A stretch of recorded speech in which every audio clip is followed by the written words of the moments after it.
बिस्मिल्लाहिर्रहमानिर्रहीम। अस्सलाम वालेकुम। मैं इब्रार अहमद महर एडवोकेट उम्मीद करता हूं कि आप सब खैरियत से होंगे।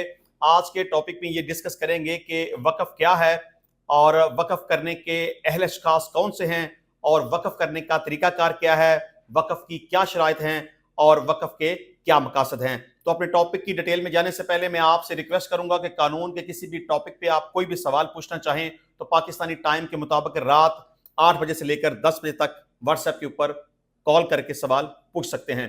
तो जनाब आज डिस्कस करेंगे कि वक़्फ़ क्या चीज़ है।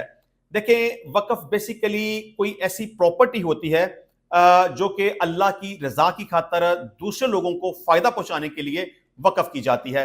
इसकी तारीफ अगर हम ये देखें तो वक़्फ़ ये है कि किसी चीज़ के मुनाफा और फ़वाइद को खैर के मकासद के लिए सदका करना कि मलकियत वक़्फ़ करने वाले के पास रहे और फ़वाइद शराइत के मुताबिक सिर्फ हों, वक़्फ़ कहलाता है।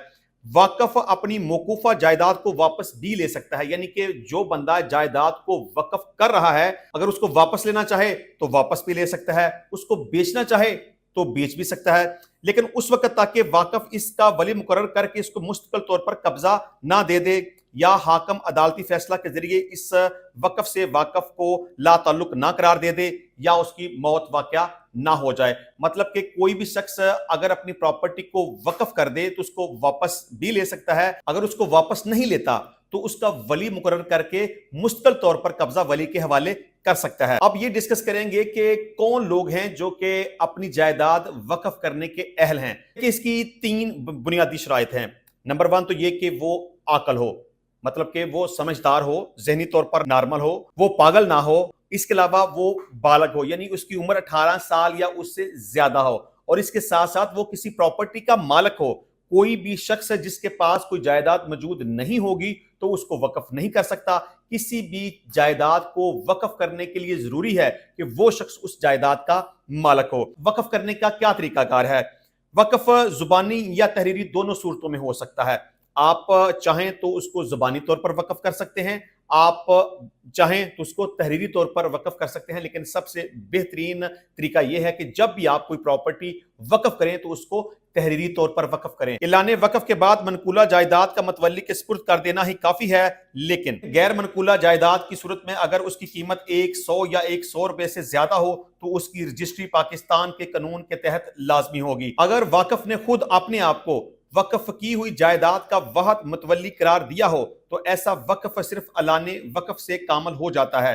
वक़्फ़ का बानी खुद को पहला मुतवल्ली करार दे सकता है, चूंकि इस सूरत में वाक़िफ़ और मुतवल्ली एक ही शख्स है, इसलिए हकीकी कब्जा की मुंतकिली जरूरी नहीं है। लेकिन दूसरी सूरत में वक़्फ़ इस वक्त तक कामल नहीं होता जब तक कि वाक़िफ़ ऐलाने वक़्फ़ के अलावा किसी शख्स को मुतवल्ली मुकर्रर करके जायदाद मकूफा को उसके हवाले ना कर दे।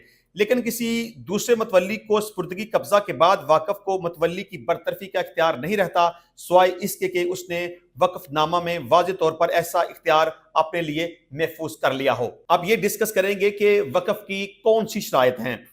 वक़्फ़ मुस्तकिल होगा, इसलिए किसी मुअय्यन मुद्दत मसलन 1 साल या 10 साल के लिए वक़्फ़ नहीं किया जा सकता।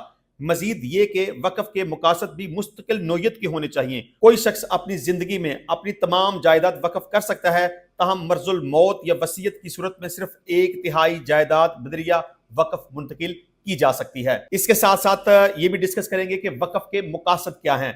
देखिए, इस्लामी शरीयत के मुताबिक वक़्फ़ के मकासद मज़हबी, रिफाही या खिराती हो सकते हैं। मजीद ये कि कोई भी शख्स अपने खानदान और बच्चों के हक में भी वक़्फ़ कर सकता है। वक़्फ़ के मकासद में मसाजिद की तमीर, देखभाल के अखराजात और अमाम की तनख्वाह वगैरह, तलीमी अदारे खोलने और उनके इंतजामी अखराजात के लिए, पुलों सड़कों की तमीर और इंतजामात के अखराजात के लिए, गरीबों और मोहताजों की माली इमदाद के लिए ताकि वो फ्रीज़ा हज अदा कर सकें, मोहताज रिश्तेदारों और बेसहारा अशखास के लिए। तो इंशाल्लाह मिलते हैं नेक्स्ट टाइम नई वीडियो में नए टॉपिक के साथ।